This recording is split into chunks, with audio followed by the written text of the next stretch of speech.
The world cannot develop without a continued emphasis on science and technology. And if we try and stand still, we're in trouble. So we have to move forward. And I think placing it on the agenda of the G20 is absolutely essential.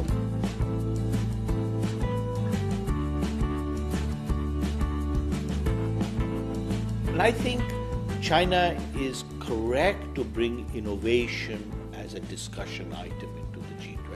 Overall, China has, as you know, stressed that it wants to, put in this aspect of innovation.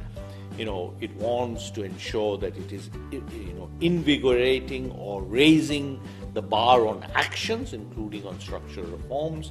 It wants to focus on interconnectedness, including on trade and investment, and it wants to make sure that the growth is inclusive.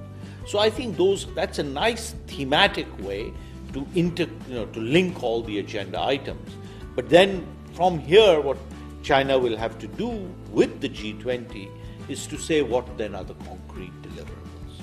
Unless you have social acceptance for the new path and environmental sustainability, we cannot possibly reach economic prosperity. China's role in focusing on policies that promote innovation as a driver for growth is very important, particularly if this innovation can be seen to be environmentally sustainable and socially acceptable.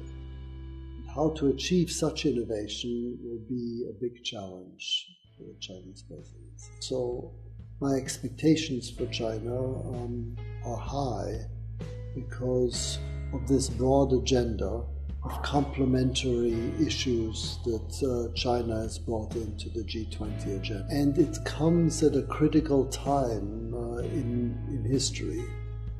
And therefore, I believe China is well placed to make a strong mark. Well, I think it's very important what China is doing, placing innovation at the center of the G20, because innovation is now placed at the center of the Chinese domestic policy. And now this has become an agenda for the world at the G20. This is extremely important.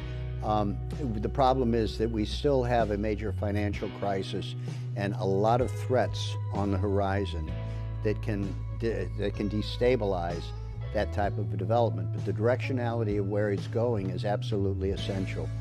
The world cannot develop without a continued emphasis on science and technology. We have certain limits to what we can do with our present technology, and if we try and stand still, we're in trouble. So we have to move forward, and I think placing it on the agenda of the G20 is absolutely essential. So the new source of global economic growth is actually going to be pretty similar to the existing sources of global economic growth. Innovation is actually a process that has been happening for many centuries. It is something that will continue to happen, and economies will need to adjust to that. The actions which governments have, the policy toolkits they have, you can think of broadly in three main areas, and that's fiscal policy. Related to fiscal policy is structural reform, and the third is monetary policy settings. And those are still going to be the toolkits that governments are going to rely on when they come to try and to spur growth. This happened in all the traditional economy industries today. These are going to be the same tools that will be used in managing innovative new industries as well.